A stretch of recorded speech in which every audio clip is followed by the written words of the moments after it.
official Breadcrumbs webinar, one of a series of webinars that we hope to be doing over the next little while. And tonight, what am I thinking? Today, we're so lucky to be joined by Christie Horsman, VP Marketing at Thinkific. And we're going to be talking about how to increase speed to lead and conversions with lead scoring as the catalyst to those outcomes. Today, for your co-host, you're going to be stuck with me, Gary Amaral, CMO and co-founder at Breadcrumbs. Today's topics: what lead scoring is really about, how to get sales and marketing to speak the same language, and how to measure revenue, how to measure and refine your way to exponential growth. So it's going to be a chat style format today. For the record, Christie and I have known each other for years. So hopefully it's a fun and dynamic conversation. She's been on an awesome journey at Thinkific, company that's gone public recently. Maybe you can tell us a little bit about yourself, Christie, and the Thinkific journey before we jump into today's topic. Sure. Yeah. And excited to be here. So thanks for having me. Thinkific. So Thinkific went public a little over 2 years ago. And we were really, if you're not familiar with Thinkific, it's a learning management platform for online learning experiences. We cater to our B2C or creator audience. We love to call them creator educators, as they share their unique genius and their passion with the world through education. And we also have a business side of our business, which is really our B2B side, which is our Thinkific Plus side, which caters to businesses, organizations, companies who are really looking to do the same thing. They want to help educate their customers or their students or anybody who follows them in what they're doing and share their unique genius and their knowledge with the world. So we do that on both scales, and we're really passionate about education as a growth tool and learning in general. And really excited. My time at Thinkific, I've been there also just over 2 years. And it's been a wonderful journey and surrounded by a really wonderful team, actually. Awesome. Mm-hmm. Maybe just to give the listeners a little bit more context, maybe tell us a little bit about your journey, how you got to Thinkific. Yeah. So I've been in tech, I'd say, the majority of my career now, which is funny to say.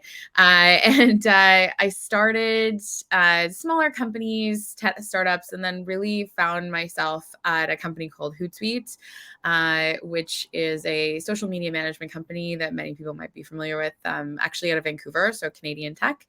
And really, I always say I kind of grew up at Hootsuite, had a lot of different experiences there, but mostly in the demand gen and marketing operations, sales operations, revenue operations side of the business, working really closely with our enterprise and mid-market business over there as well. Similar model to Thinkific in a way as well, where we have both a B2C side and a B2B side of the business. Spent a lot of years there trying to figure out how to grow both sides, but really leaning in on the enterprise and mid-market growth side of the business, and working directly with the sales team, which is always very interesting as that sales organization grew and grew and grew at Hootsuite. And then after a very long period there, I left and I went to a couple other Canadian tech startups in companies, not really in startup phase, I should say that, companies in Canada. And then I landed at Thinkific. Cool. And just full transparency, everybody, Christie and I worked together at Hootsuite. We were on that roller coaster ride together. So lots of shared experiences there. And probably why you'll see us agreeing on lots of stuff, hopefully, today. I think I saw someone who was leaving Hootsuite recently on LinkedIn, and they said, for every year you're at Hootsuite, it feels like you've earned 3 because of how much change and things that you learn while you're there. And I think that we can probably both attest to that. I think that's very accurate. Yes. And there's been a couple of stops along my journey that have felt that way. So I like Christie, I cut my teeth at a company called BlackBerry that some people might be familiar with. And I was there 6 years and was ready for retirement. So it was a pretty similar experience. Every one of those years felt like 3. But it was fun, and I think like the experience at Hootsuite definitely made me a better marketer and a better operator. So cool. On that note, let's jump into the first of three kind of categories. Yeah. Christy, tell me what you think lead scoring is really about. I feel like this is a quiz that I am going to get right. So lead scoring, and this goes back to also, in our past lives as well. We've been doing this a long time, Gary. But lead scoring in its simplest form is really just the process of assigning a score to a lead or an inquiry, however you define it, someone who comes into your system based on certain attributes that you deem worthy of giving points to. So for instance, a good example is someone comes into your system, they fill out a form, you understand that, where they're from, maybe their job title, maybe their industry, things like that, basically who they are, and you assign a point system based on that. If you want to get really complex, you also would then add a point system to what they're doing. So you're adding those 2 point systems together and you're creating a co-dynamic scoring, which I know we'll get into a little bit. But really, when you're thinking about adding points to someone coming in to try and better understand them, those points or score should align with the attributes that are part of your ideal customer profile or persona, as well as the alignment of who is actually buying your product. So who is a successful someone who has come through and actually purchased your products. And you take those attributes back, and that's how you score someone coming in. Yeah, I think that's a great kind of technical definition of lead scoring. And that's like the basis, not only of Breadcrumbs, but several other solutions on the market. If you were to take like a step deeper, right, and talk about lead scoring in the context of like why bother with it? Yeah. So, from a technical standpoint, you're right. That is what lead scoring is. I answered the question right on the quiz. But the why behind lead scoring is, the most interesting piece, because I think that a lot of companies don't understand, why would I implement lead scoring? My leads are coming into sales. They're picking up the phone. Maybe there's some gaps there, that I'm aware of, but I'm not, I don't understand what lead scoring would do for me. And realistically, when you're implementing lead scoring, you really want to think about, okay, how am I going to create a foundation or a baseline of understanding of who we are selling to, who is actually buying our product, and how are we understanding who those people are right when they come into our system, and how are we going to help sales and marketing prioritize those leads to get over to sales, and then help sales prioritize those leads to talk to them. And so implementing lead scoring is a way to get your sales team in a more efficient and I would say probably just a better organized way of operating when they're going after the leads in their queue. But it brings an alignment between sales and marketing, which I know we're going to talk about. And again, creates that kind of commonality between what metrics are we looking at, what's even the common language we're saying. And it creates this real focused funnel of, okay, we understand who these people are, how they're getting over because we're scoring them, and how are we going to talk to them in what order. And so you're able to go after those individual pieces as marketers and as salespeople together, basically. Yeah, for sure. And we're talking about like the primary use case here, right? So lead scoring for the companies that eventually adopt it is primarily, acquisition focused. There are other use cases that we can touch on today. But I'm interested in talking about some of the misconceptions around lead scoring and some of the oversimplification that happens around this topic. But like one question would be, and this is from experience, right? Like we're selling a lead scoring solution. Like everybody knows this. We're transparent about it. There's often this thing like we'll just throw more bodies at it, right? Like our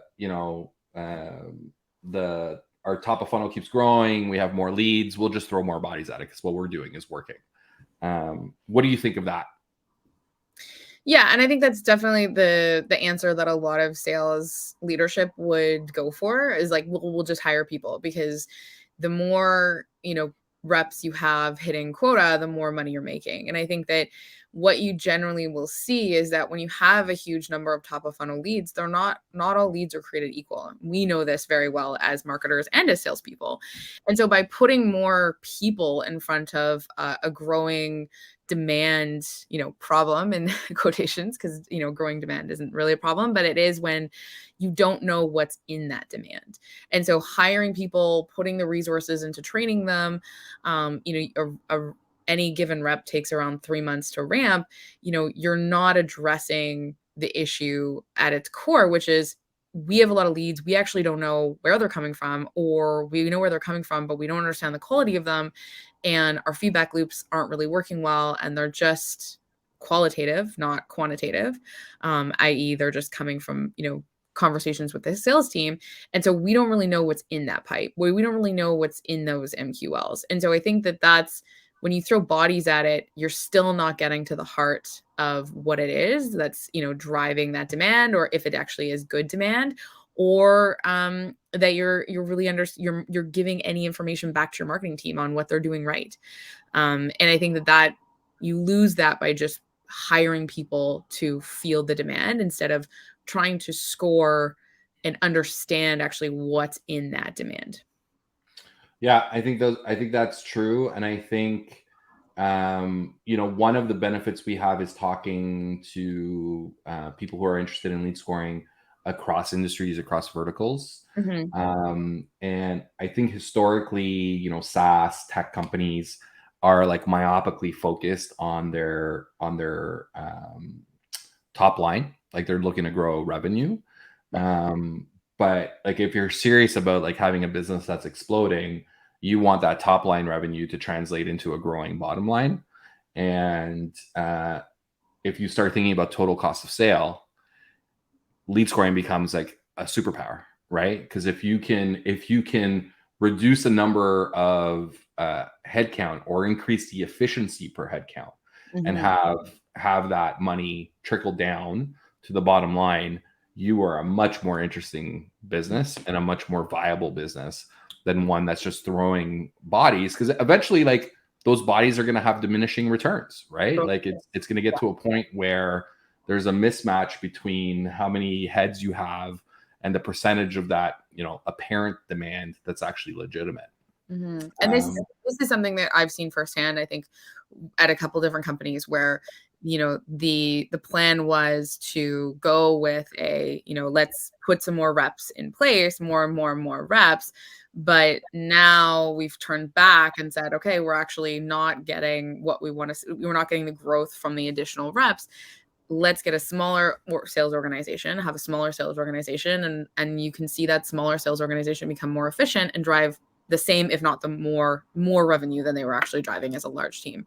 So for instance, our sales team used to be, I think it was around 35 people a couple of years ago, and it's now down to 10. And we're actually driving similar revenue numbers on the board today. Yeah, I think that's a story that you see all the time when lead scoring is done right. I was at an organization in the US a few years ago, and one of the first things I did was implement updated lead scoring and lead routing. And I reduced the lead flow to the sales organization by more than half. And we actually saw sales output increase by 20%, right? And it's because they weren't chasing things that shouldn't be chased, right? And I think that's often, I think there's like a soft side, a soft management side to this that people overlook, right? Like if you don't have some kind of systematic approach to deciding what's worth a salesperson's effort, if the SLA is really loose, if the definition is really loose, then you're introducing a whole bunch of subjectivity and potentially a whole bunch of bad behavior, right? Like what one rep decides to cherry pick versus what another rep decides to cherry pick. One could be a great decision, one could be a bad decision. Yeah. And we were recently talking to a prospect who had accumulated over the last year 15,000 stale leads that they had been passed over and never worked by. Obviously, this is a lead-rich organization, right? Like, I'd love to have 15,000 leads, period. Totally, it's not lead. Right? Like, Yeah. but obviously a very lead rich organization. But because there was this like high level of subjectivity in their process, 15,000 people had never been touched, right? You think about that, even if like 10% were actually good, that's 1,500 opportunities missed. Like that is the difference between making a year and not making a year. Yeah, and I think that, and to your point on chasing the wrong things, it's not just sales as well that will chase the wrong things. It's marketing, because what marketing all of a sudden becomes beholden to is producing more and more and more MQLs, because on the sales side there is no process that they're going through. Maybe there is a qualification process, but it's so hit and miss because the quality of the MQLs are across the board very different. And you become this very lead generation focused marketing team that the sales team is actually probably not trusting either, because they're having to kind of scan through queues every day that they're, hey, I don't think there's really that much that's great in here. But again, that's not that's not data that we can use to improve what the marketers are doing. And so I think that when we implement lead scoring for this use case, you see the efficiency on the sales team, you drive that efficiency on the sales team, you create that shared or common understanding of, what metrics are we going after or what good looks like.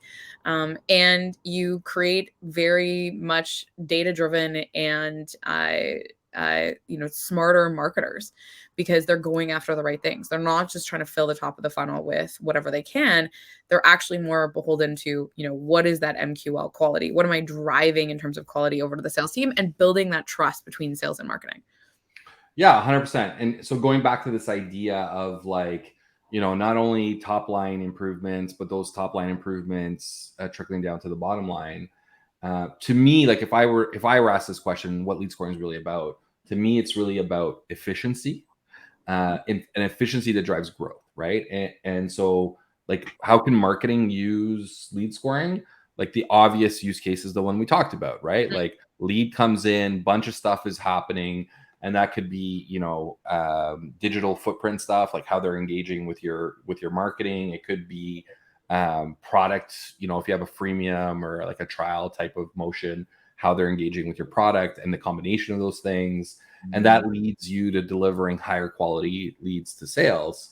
But it could actually help you earlier than that, right? So you touched on this idea of codynamic, and for those of you listening, basically the idea is there's who someone is, and that's scored, and then what they're doing, and that's scored, right? And that typically is represented in a 4x4 grid. The way we like to think about that 4x4 grid is like the top left is, these are like the sales ready, like get these in front of a seller yesterday. Yeah. The top right is exactly who you want to talk to, but they're not particularly engaged. So they should be in some kind of dedicated nurture. They might be in a retargeting campaign. You're doing what you need to do to get them like further down the buyer's journey. The bottom right, not particularly a great fit, not particularly engaged. They're probably part of like your newsletter program, but you're not overly fussed about them. And then the bottom left is question mark, right? They're not a great fit, but they're super engaged. So you want to understand why. Like, why are you attracting these people in the first place? What about it is interesting? And those kind of like opposing the top right and the bottom left is actually a great area to use scoring for marketing efficiency, right? Like if you are getting a whole bunch of high fit leads, you can use that for retargeting purposes. You can use that to build lookalike audiences. You can use that to make your performance marketing much more performant, right? And then those like question mark people, why are they there in the first place? One, are you potentially missing a segment that you have ignored and you weren't aware of, or was that a strategic decision perhaps? Or is there like dollars that are being spent to attract people that are attracting the right people, or the wrong people, I should say, and therefore you have room for like optimization at the top of the funnel? That all trickles into the economics, right? That makes the whole business way more efficient. Yeah, and I actually have a visual that I can share that just goes over what you just said. Sure. I thought I'd throw that up for everybody, because it's Gary, you'll remember this one, tried and true. Yeah. Yeah. So, I mean, exactly what you said, right? We have our fit score, which is who people are. We have the engagement score, is what they do. And what they do, I think, is also really important, because I think that one also drives efficiency in marketers. So if you go into that quadrant here, in terms of that, what Gary was talking about, where we have that high fit versus the low fit, low engaged. So you obviously have this, like, your A1s are people who are your high fit, highest engaged. Those are the people you're talking to first. But as a marketer, if I notice that I'm bringing in a lot of, D's and C's, and they're not really engaging, they're coming in once, the couple things that I would look at is, how am I moving people through using nurture, right? Using content. How am I delivering content to people to move them through faster, to create that customer journey faster, to get them to a sales conversation? Or is this, is there a certain period of time that we agree, like, it's going to take someone X amount of time to get from an inquiry or a lead to that MQL stage? And so using this quadrant view, we can actually start kind of playing with content and playing with scores to say, yeah, this is how, this is what someone interacted with. This is the score that they're getting.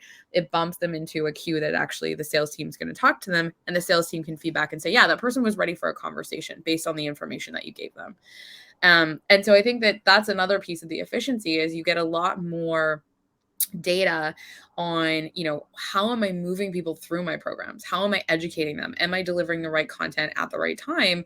And do I have enough of content? Because one thing that we discovered is we really lacked more. We had, a lot of top of funnel content. We had some bottom funnel content, things like evaluation guides, a demo video, things like that, but really didn't have anything in the middle. So if people came in and they were past that, almost awareness, problem aware, solution aware, we went straight to, here, watch a demo, or here, evaluate the product. And it's like, wait a second, we need to have more of a relationship than that. And so things like that, when you discover, as you build out lead scoring, actually, again, hits on that marketing efficiency and understanding your customer a little bit better as well throughout that journey. For sure. So listen, before we move on to the second section, I guess last kind of topic or question around what lead scoring is really about. So obviously we get lots of objections when we're trying to convince people that Breadcrumbs is the way to go, and lead scoring is actually going to help them drive their business. And a lot of them are around, like, lead scoring doesn't work. What we need is like AI or a custom machine learning model, or it's a self-fulfilling prophecy. What do you say to these people that have these objections? I mean, I think that for someone who says lead scoring doesn't really work, I would say the first thing is that, have you rolled out a model that works? Have you tested a model? Have you iterated on your model? Do you understand what your model is supposed to be doing? Do you have the goals and metrics that you want to move with your model? And are you really focused on, how am I using this model to move them? And I think that's where a lot of people get caught up in, oh, like, lead scoring doesn't really work. It's because they don't know how it's supposed to help them. And I think that that's definitely where people get tripped up. The other one is that lead scoring is and not shouldn't be daunting, but it's an ongoing thing where you want to iterate. Our team right now is playing around with, we removed, a really good example is we've had our lead scoring model running for about a quarter and a half, our latest one. And we just did an analysis, and there were about 3 points that we said, okay, we actually need to score this less. We're going to remove this attribute altogether because it's not doing anything for us at all on our lead score. It doesn't really give us any indication of what quality is. And so you have to be able to start looking, know where to look. You look at your data, you find anomalies in it, you figure out, what does that mean? And so you make your lead scoring model, you kind of massage it consistently to try to get it into a place that it's operating for you and it's moving the metrics that you want to see move. And I think that, the machine learning thing, I think, is helpful. I think if you can bridge it into, this is our ideal customer, find me more of those, right, through lead scoring, that's more where you're still winning with, like, the lead scoring in general.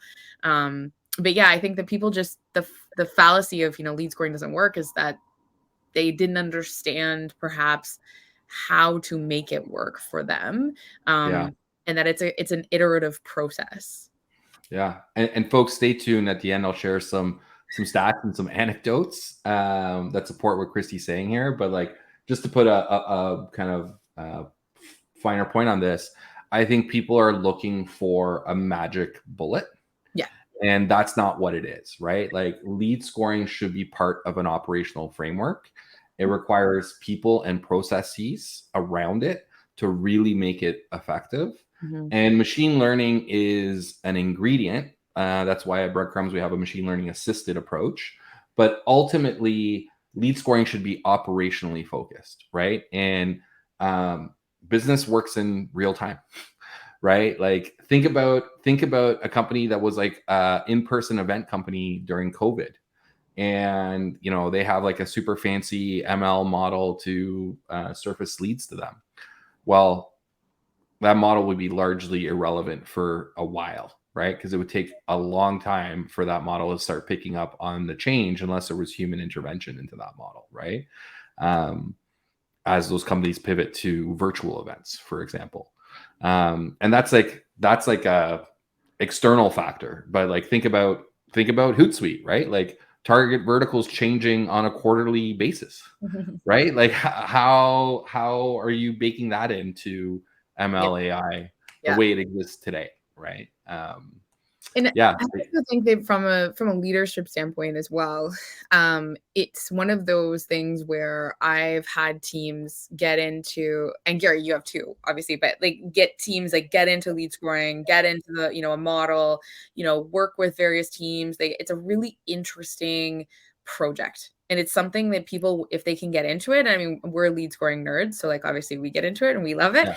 But like, if you find someone who like, and especially on your operations team, on your email operations team, or your automation team, like people that are in the platforms that are, that are housing these models, it's a really interesting kind of job or project for someone. They're working across the funnel, they're working across marketers into sales.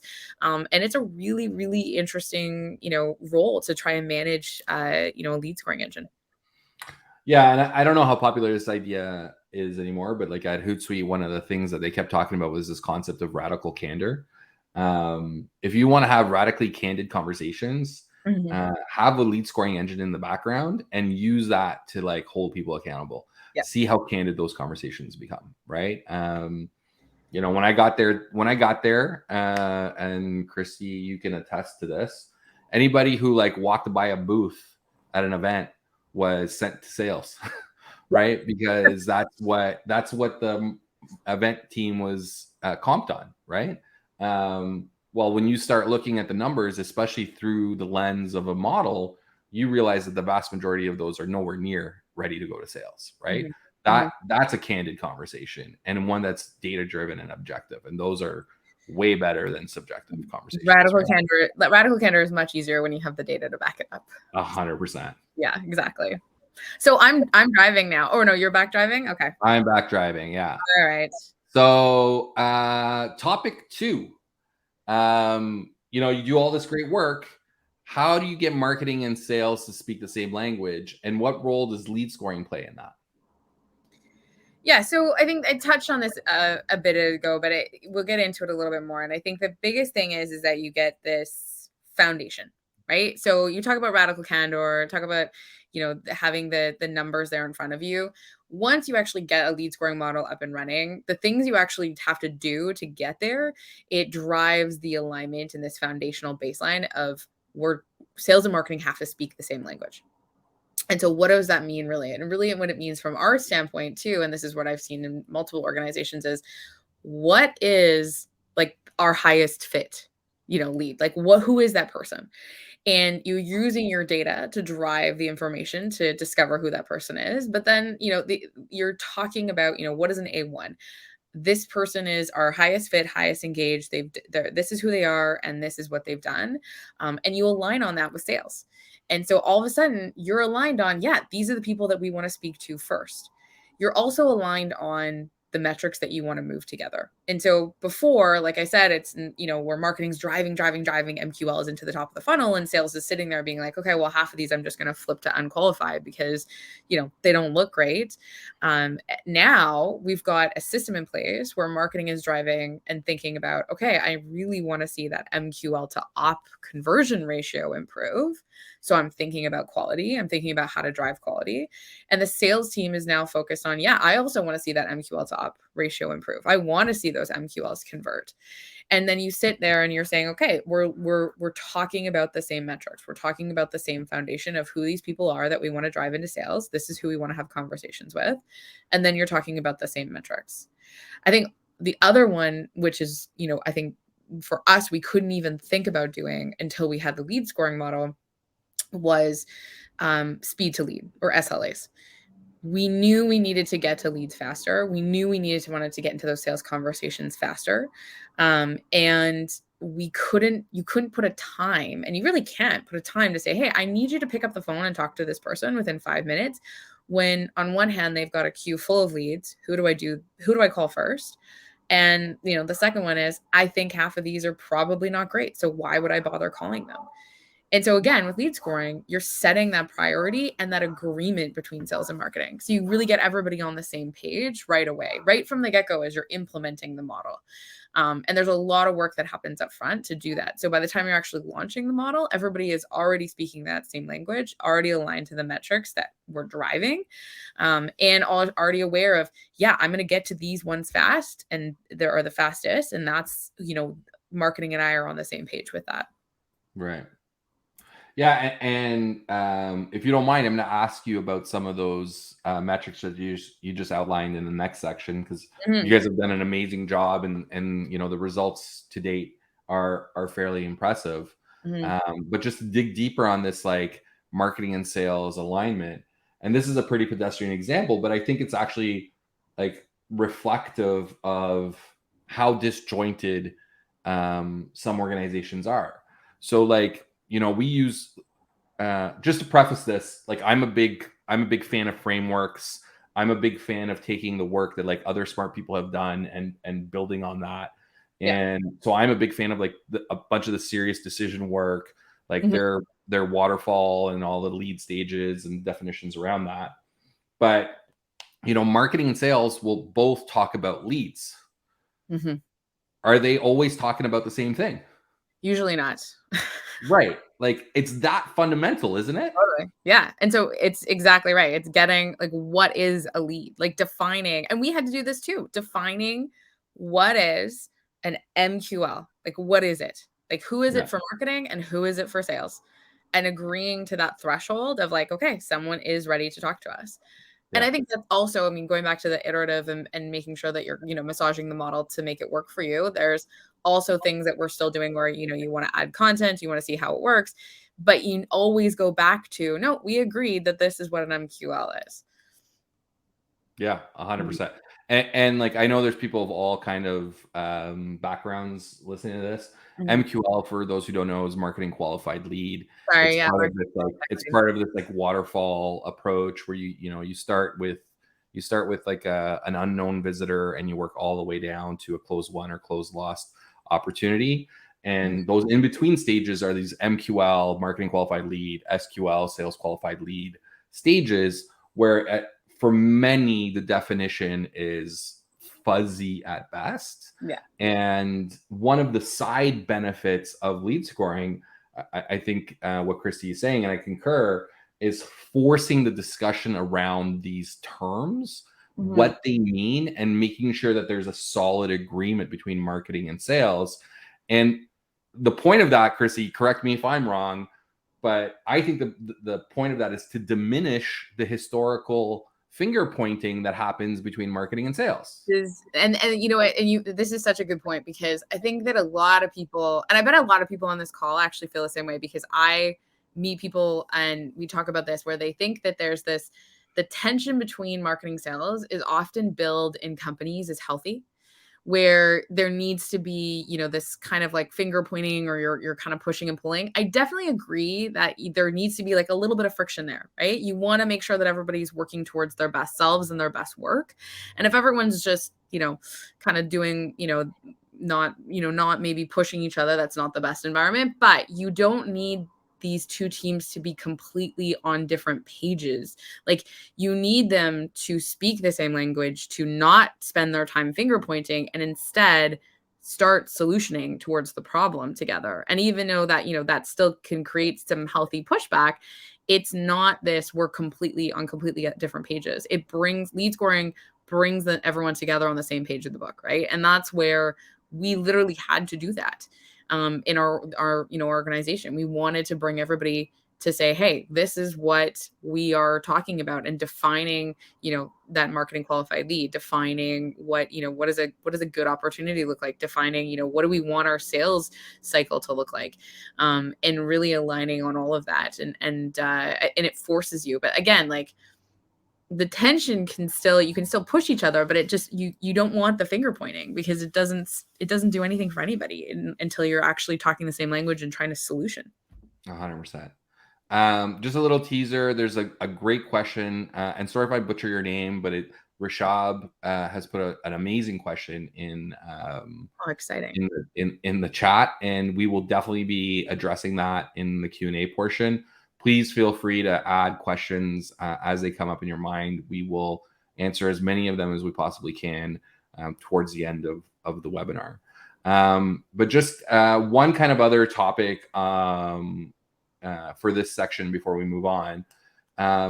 Is there any specific examples, like you've undergone this kind of transformation around lead scoring over the last year and a bit, I guess? Any specific examples or things that you can point to where lead scoring helped this communication and collaboration happen between sales and marketing? Insights that surfaced, or conventional thought that was challenged? Like, are any examples there that you could share? Yeah, I think that, I've touched on a few. I think that the definitions themselves. So, I mean, walking into, we know we wanted lead scoring. We knew we wanted to implement it. We had an efficiency problem. We also had a data problem in terms of what marketing understood they were passing over to sales. And we were passing whatever we could. We were stuck in the MQ, fill the funnel with MQLs, whatever they are, cycle. And the team, it also was breaking down our trust between sales and marketing. And there was this real lack of trust. And we've been working, over the last year to really rebuild that.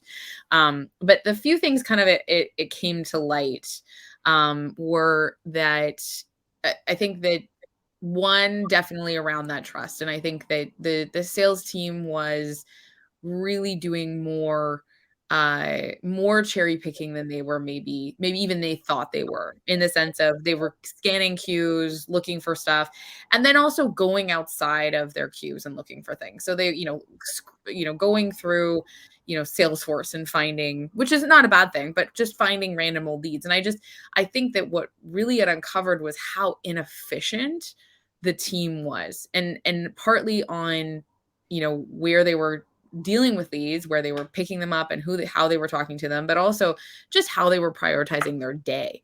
And I think that definitely came to light. And with the lead scoring model, it brings that structure of, when I sit down today, yes, I've got a bunch of other tasks that I've got to do, but I know when I hit my queue, I've got 3 A1s that I'm going to contact right now. I've got a couple A3s that I'm going to try and contact, but because they're a lower engagement, I might throw them into a nurture sequence after the first 2 or 3 phone calls. I've got a couple 3s that look really good. Like, so they can sit there and they know the SLAs associated to their queues, and they can prioritize their day. It's a much easier job as a sales rep as well. When you walk in, you know exactly what you're looking at, you know exactly how your day is going to be laid out. And so I think that efficiency problem was much more than we even thought until we brought the lead scoring into place. The other one is, I think I mentioned this, but our content, the state of our content. It was, we thought we had a really robust content engine, just killing it, right? Creating great pieces of content left, right, and center. And like we have an awesome content team, but then we realized there's some major gaps. Yeah. And And that was something that I don't think we ever would have really noticed. And it was, we were skipping kind of a step, really, right? People would come in and be like, what's this? What's this product? And, try to understand it a bit more. And we would go, here's a demo. Here's a demo, right? Yeah. Like, here's an evaluation guide. And they'd be like, Yeah. whoa, whoa, whoa, whoa. Like, I'm Yeah. still figuring out what you guys are doing and what your Yeah. features are. And like, talk to me more about your customer stories. Like, so we knew that, we figured out that there was that kind of mid to bottom funnel gap in our content. And I don't think we Yeah. would have ever really noticed that. Yeah. And that's still, like, I think, a work in progress for us as well, like really understanding like that journey with people. I think the last one is that we were, the numbers really, like, just chasing the wrong metrics. Like I said, just really chasing the wrong metrics, having the wrong playbooks, really just filling that funnel with whatever we could. And when we dialed it back, yes, there was this time period where I think everyone, the sales team was like, wait, where are the leads? We're used to having so many of them. We're like, yeah, but those ones, they were, you barely spoke to them. They weren't great. Yeah. And so when we dialed it back, it was definitely, there was a learning period there. But now it's like, okay, that rebuild of trust is happening. And they're like, okay, I get this. I see what's coming in. Yeah. I know how to respond to it. I know what conversations to have. And it's for us, it's, we're now focused on the right metrics and moving the needle in the right way. And so I think that those are the kind of like the 3 areas that we're really like, wow, for us. And changed definitely how we operated on both sides. Yeah, a couple of comments and then we'll move on. So some people may be familiar with the abbreviations tofu, mofu, bofu, top of funnel, middle of funnel, bottom of funnel. It's crazy how many of our customers identify that very same gap. There's a tons of attention paid for top of the funnel because that's marketing's like obsession, right? That's what we Yeah, love. and then bofu, lots of obsession there because that's sales. But that middle of funnel often doesn't get enough love, and like without something across that entire journey, you're leaving people grasping at straws, right? So that's a super interesting thing. And then the thing I find interesting, and I'll say controversial things on these webinars. If anybody wants to talk about them after, reach out. But I think, especially in tech and SaaS, there was this like golden era where selling was really taking orders, and so you could like pump MQLs over, and it just like law of averages, a rep would do fine. But as much as like, so I don't like these big broad statements, right? You'll hear people say, "Oh, forms are dead," or "People don't want to be sold to; they want to buy." Like these like broad statements. I don't buy broad statements, but I think one of them that is really not true anymore is this idea that people want to buy, not be sold. In fact, I think selling is more important than ever. People are inundated with choice. They're getting stuff thrown at them from every angle. And if you want to be the winner in that conversation, you need to be the most timely, the most assertive, the most on point, the most relevant. And that means being proactive. That means selling. And so, helping sales organizations decide where they're going to be putting their effort into that is huge. Because the days of like, a rep sending an email saying, "Hey, saw you booked a demo request. That's awesome. Like, let me know when you want to meet." And that actually leading to a meeting and a sales outcome, I think those days are long gone.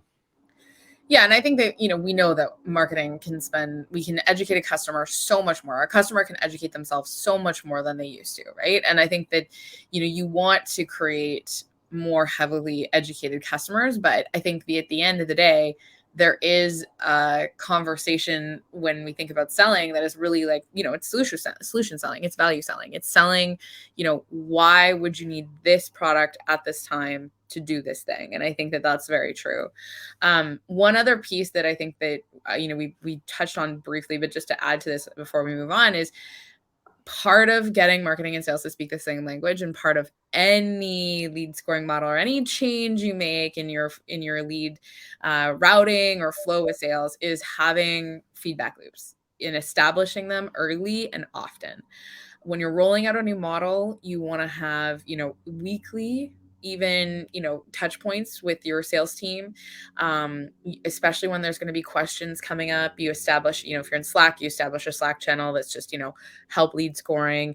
You're meeting with them, you're asking questions, you're going through their lead list and saying, how is that conversation? You're listening to the calls in Gong, and you're having those conversations. So you're getting both the qualitative and the quantitative data from the lead scoring, because it's really important to, again, well, if we want to keep sales and marketing on the same page, you continue to have those feedback loops with the sales and marketing team, and really empower them to the co-ownership of the model. I think for me, that's one piece is so important with our team, is making sure that they feel, heard, and that their insights are imperative for us. So making sure that those feedback loops are established early and often. 100%. Yeah. Okay. Category 3. How to measure and refine your way to exponential growth. You've kind of teased a couple of these metrics already. Yeah. But would love to hear your thoughts on this. Yeah. So I think step one, when you actually go walk into and say, hey, I'm going to need a lead scoring model, right? The why behind you needing a lead scoring model usually resides in your metrics. Something is not right.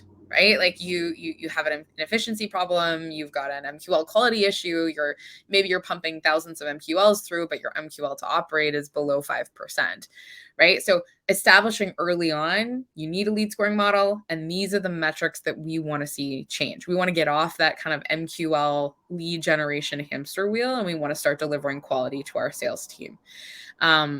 I think the metrics that you're going to want to look at in that is, very common ones, but ones that people often bypass because they're on that lead generation wheel. So I said MQL to op, right? That marketing qualified lead to opportunity ratio.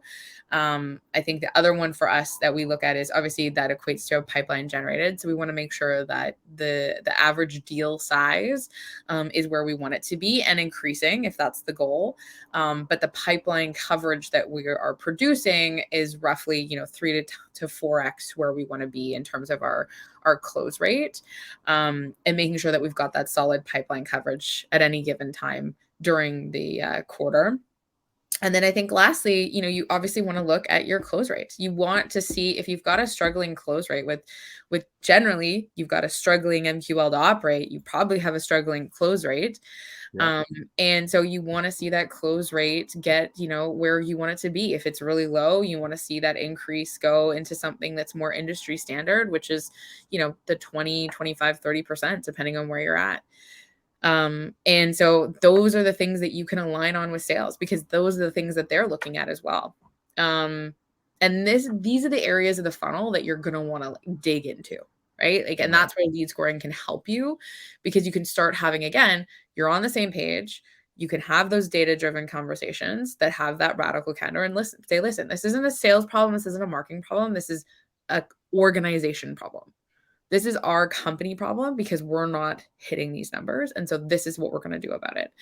And then I think the next step is also once you have that lead scoring model, you've aligned on your metrics, you know what you want to move, is you want to make sure that you've got your analysis built in. So again, you're looking at those numbers holistically all the time, but then you're taking a step back and saying, listen, I've run my model for, let's say, a quarter. I'm going to do a closed one analysis based on, what's closed, what their score was. And I'm going to take that back and I'm going to run it back and say, okay, listen, are we scoring the right attributes? Are we scoring the right pieces of content and engagement right? Are the people that we thought were the highest fit, our A's, B's, closing at a rate that we want them to close at? Or are there some, really interesting pieces of data in your analysis where, like, hey, actually our CQ closes faster and at an average deal size that's really great for us. And so that maybe we call that our quick win queue. We know that there's going to be some quick wins in there where our A's and B's have a longer sales cycle, and that's okay. And then once you start going down that road on a regular basis, you're going to, again, that massage the model, that you're that iterative process where you're just getting better and better working with your sales team. And those metrics that you identified in the beginning, your MQL to op, your sales cycle, your closed one, they start increasing as well. 100%. And I think what you're outlining is what I call multivariate thinking, which I think is what most people should be trying to do, especially when they're trying to solve business problems. Mhm. Like this assumption that the models don't work, I think it's based on how you're looking at it, right? Mhm. Were your underlying assumptions or was the underlying data actually biased, right? And like what you think is your best fit is really not your best fit. Or Yeah.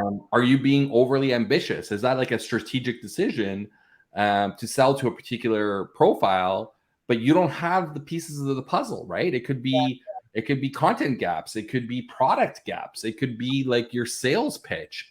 Like, are there things missing? And if that's really what you want to do, is the model helping you identify your gaps? Like, there's so many different variables in this equation, and I think one of the benefits of scoring is surfacing these things at least for discussion, right? Mm. But I think you're being like a little bit what's the right word here? Humble, because you have some killer results, right? And I think you've doubled your MQL to up ratio in the Mhm. last little bit. Yeah, in the last That's quarter, yeah, we were double. We're seeing even more than that now on, our average is climbing up even past that now. Um, and again, I think the other one is that our sales cycle has come down half. so Yeah. so well, the one I was aware of and the one I was going to bring up too was your speed to lead. So, like, how quickly Mm. these sales reps are actually picking up these leads, but you're Yep. actually seeing your overall sales cycle decrease to half. Yeah, and we're really, really excited about that, which is why I brought it up because when we see that overall sales cycle come down, it's literally been chopped in half over the last few months, and that's that's lead scoring coupled with our sales team is hustling, and I love to see that. But they're hustling because we're giving them, a great, again, going back to that efficiency, we're giving them a starting off point of saying, hey, this is where you're going to start your day, and this is who you want to talk to first, and I think we're really starting to see that in those key metrics. So yeah, and the speed to lead, we didn't have speed to lead before we rolled out the model. We didn't have a time to contact, and we've gotten down to, I think we're within the 10-minute mark on some of our highest fit leads, and we're feeling really good about it. We obviously want to get even closer to 5, but we've just rolled out a new couple new people on the sales team, and they're getting ramped, and we're really really excited about what they're going to do, and they're excited about the model, which I love, which is so refreshing too to Yeah, hear. for sure. And so, folks listening, Thinkific is a publicly traded company. So, like, if you want to see what this means for results, you can always look at their financial results. But suffice it to say, Christie, Mhm. doubling your MQL to op ratio, increasing your speed to lead dramatically, and halving your sales cycle, that Mm. translates to real money, Yeah. right? Like, that's amazing. Yeah, and we're very excited about that, obviously. Like, you're excited about the bottom line, but I think as a team, just the amount of work that's gone in to see those numbers move, to see those metrics move, and to have that alignment on those teams now, it means, obviously it moves that bottom line, but it also just moves everybody's motivation and everybody's, feeling towards, hey, we're actually starting to like win here. Right. Awesome. Listen, we're gonna do some Q&A, but before that, obviously this is a Breadcrumbs webinar, so I just want to drive the point home to the folks listening, and I won't belabor this, but lead scoring is the answer to a lot of questions that you have. 68% of marketers consider lead scoring to be one of the most significant contributors to revenue and end up with a 77% higher lead generation ROI than their previous methods. These are real numbers. That third parties have done the research to validate. And Chrissy and I are both real life examples of people that have seen this happen in multiple organizations. Unfortunately, too many people ignore it. 66 to 81% of businesses still don't utilize lead scoring. For B2B businesses specifically, only about 21% are using some type of lead scoring. This is a huge missed opportunity. And especially with a solution like Breadcrumbs that takes, in my opinion, lead scoring from the Stone Ages to the Renaissance, you should definitely be looking at this as an option to drive your business. I have a couple more points here. We won't go into those, though the slide will be available after the fact. We are recording this webinar, so feel free to read through some of this. I do want to save the last few minutes to talk about some Q&A, but we do have an amazing offer for everyone right now. We've just released a feature called Copilot. It's an AI-driven approach to creating lead scoring models in seconds. The beauty of this is it's a launching point. You can activate this model right away and start learning, but you are completely in control. You can still edit your model at any time, and you get rich analytics and reporting on every aspect of the scoring model. You can take advantage of this right away on our free plan. Check out breadcrumbs.io/copilot to learn more. And on that note, some Q&A. And what I'd like to start with is Rishab's question or scenario, which I actually find quite interesting. Yeah. So he says, depending solely on lead scoring isn't always a smart idea either, in my humble opinion. There can be an ideal customer profile lead in your funnel with minimal or nil engagement, but have extremely high intent. They've just not expressed it, and vice versa. Just a few weeks ago, and this is a specific example. Just a few weeks ago, I passed on a large enterprise webinar sign up with minimal lead score to my BDR, and now that's $1 million opportunity. Would love to get your thoughts on this. So I have lots of thoughts, but would love to hear yours. Yeah. So I think that, like anything, you shouldn't rely on one silver bullet, right? Like it's, I always use the term of, there's people, process, and technology, and those three things working together is really, that's what's really going to move all of your, your metrics, your team, everything that you're trying to go for. It's the combination of the three.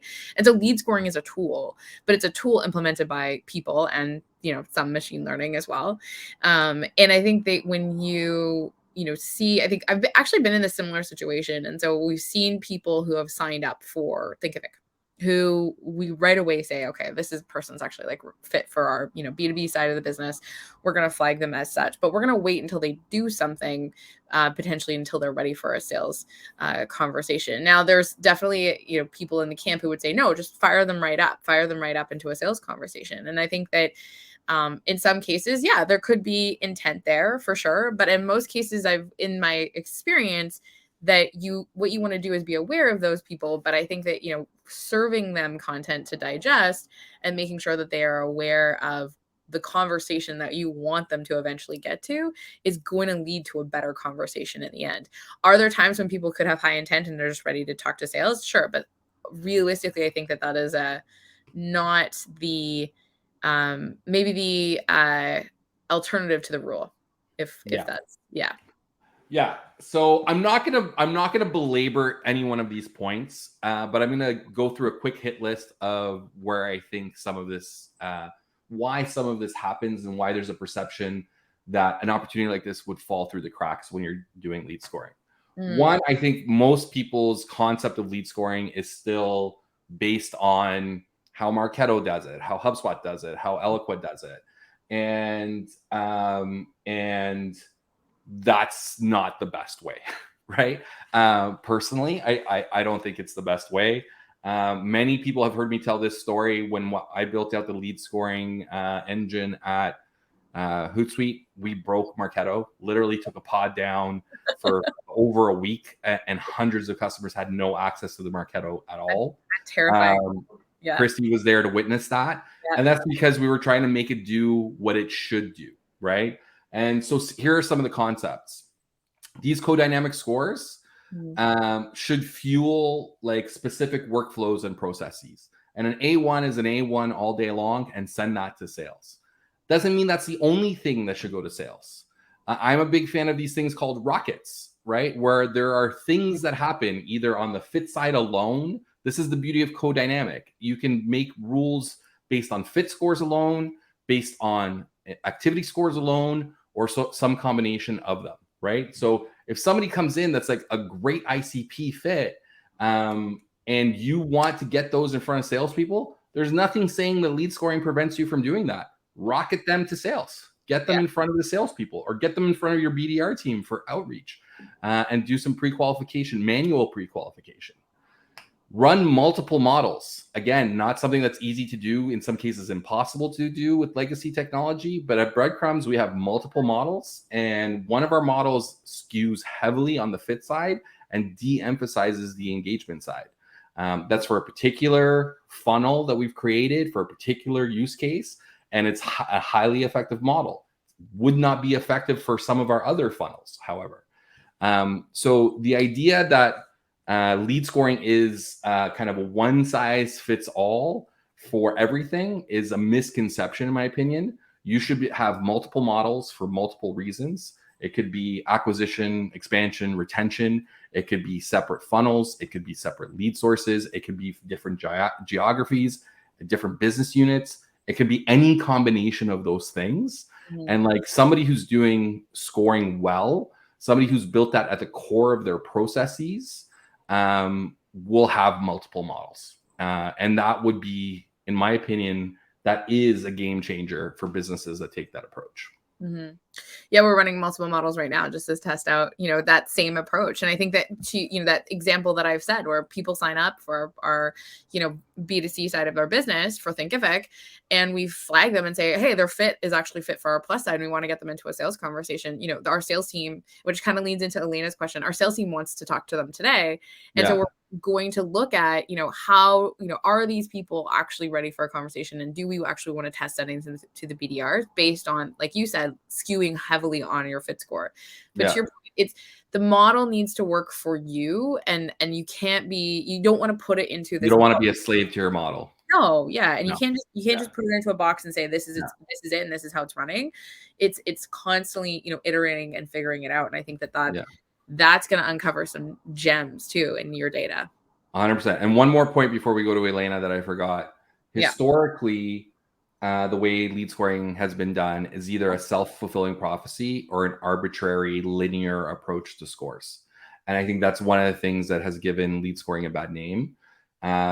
With Breadcrumbs, and there's other solutions out there. We're not the only ones, but definitely at Breadcrumbs, and we do this really well, is we treat activity algorithmically. There's a recency and frequency variable built into how you build these models.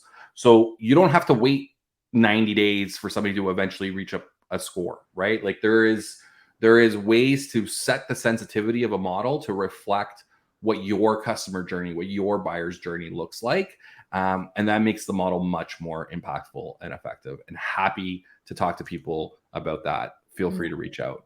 But one other question, we're a little over time, but we'll definitely won't leave Elena hanging. She's asking, do you have any tips on convincing sales teams on the value of lead scoring? Working in an industry that isn't particularly lead rich, our sales team is keen on seeing every lead that comes through.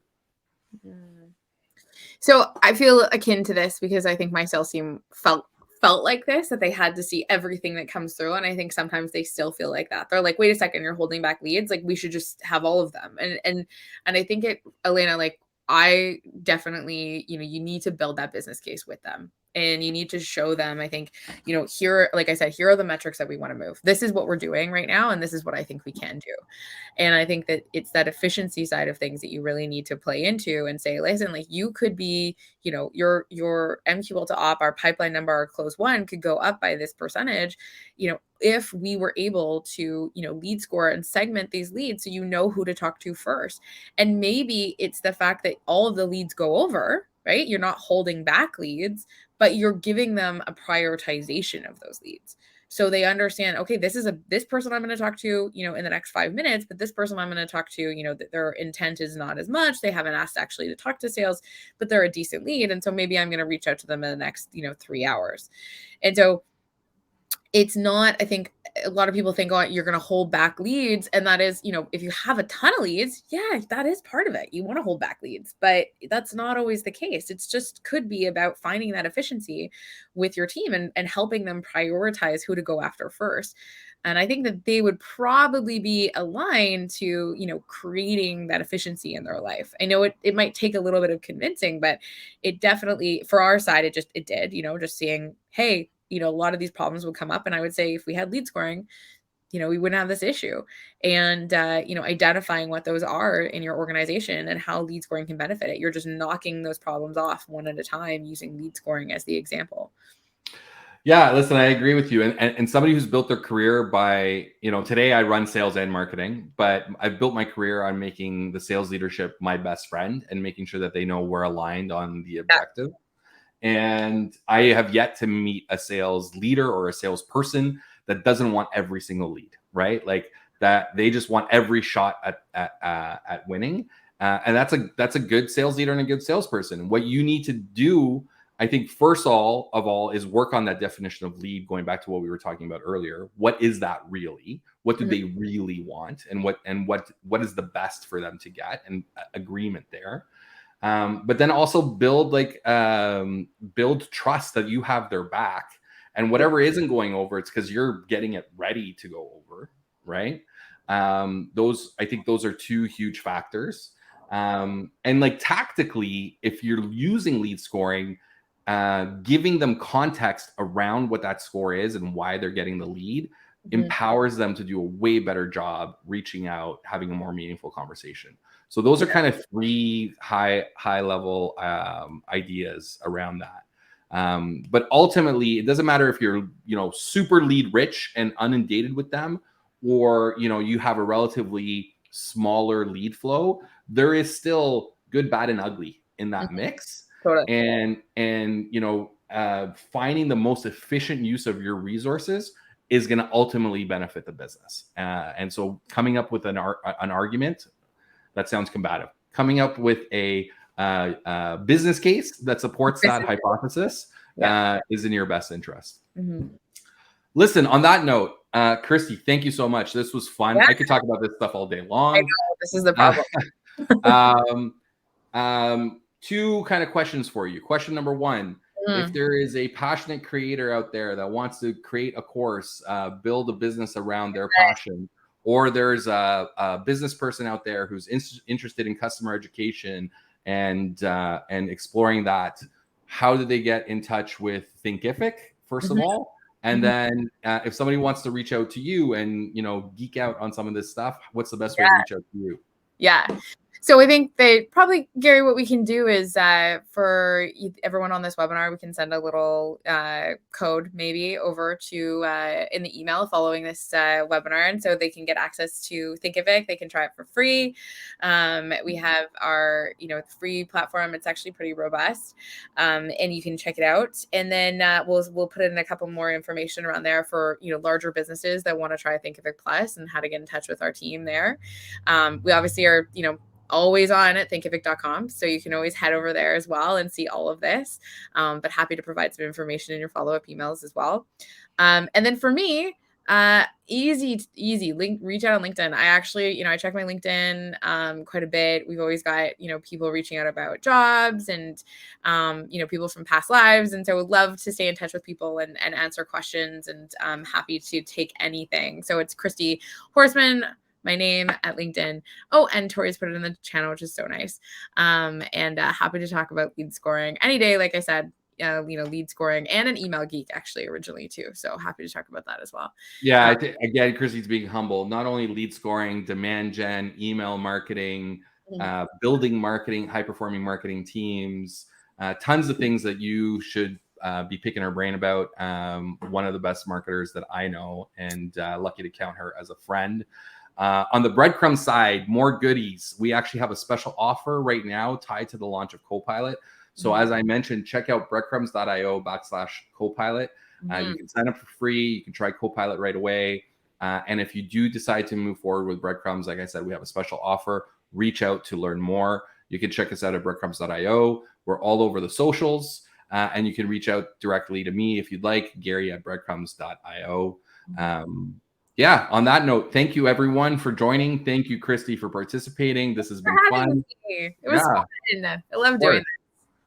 And looking forward to the next one. I hope you all join us then. Take care, everybody. See you, everyone.